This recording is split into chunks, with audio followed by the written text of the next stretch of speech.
Hi అండి, నమస్తే. Welcome to Ammu Kittu's world. ఈరోజు వీడియోలో మార్నింగ్ టిఫిన్ లాగైనా లేదంటే వెయిట్ లాస్ అవ్వాలనుకునే వాళ్ళు మధ్యాహ్నం పూట లంచ్లో అయినా కూడా ఈ గోధుమ రవ్వ ఉప్మాని తీసుకోవచ్చండి. టేస్ట్ మాత్రం చాలా బాగుంటుంది. అన్ని కూరగాయలు వేసి చేసుకుంటే హెల్తీగా అలాగే కడుపు నిండా తినొచ్చు. మరి ఎలా చేయాలో చూసేద్దామండి.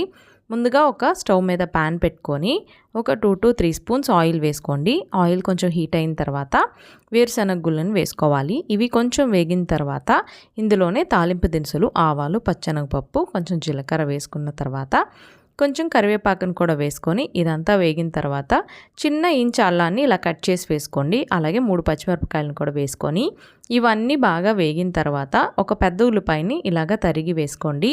ఉల్లిపాయ కొంచెం సాఫ్ట్ అయిన తర్వాత ఒక పెద్ద టమాటాను కూడా ఇలా కట్ చేసుకోండి. అలాగే 1 కప్పు క్యారెట్ని కూడా నేను వేశాను. మన దగ్గర వెజిటబుల్స్ ఏమన్నా కూడా వేసుకోవచ్చండి, చాలా బాగుంటుంది టేస్ట్. కొంచెం ఉప్పు వేసుకొని ఇదంతా కూడా మగ్గించుకోవాలండి. ఒక 5 నిమిషాలు సాఫ్ట్ అయితే ఈ వెజిటబుల్స్ సరిపోతుంది. ఎక్కువగా ఉడకాల్సిన పని లేదు.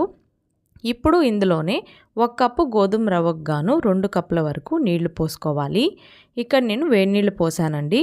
పోసి కొంచెం ఉప్పు వేసుకొని ఉప్పు అనేది సరిపోతుందో లేదో ఇప్పుడే చూసుకోవాలండి. చూసుకొని మూత పెట్టి ఇలాగ బాగా మరగనివ్వాలి.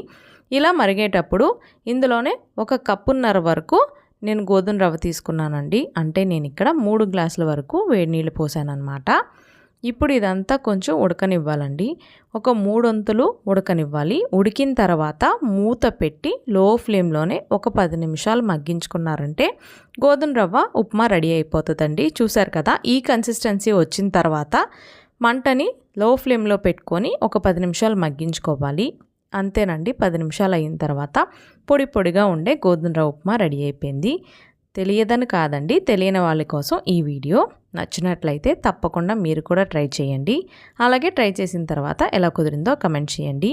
ఈ వీడియో నచ్చినట్లయితే లైక్ చేయండి, షేర్ చేయండి. మరిన్ని రెసిపీస్ కోసం మన ఛానల్ని సబ్స్క్రైబ్ చేసుకోండి.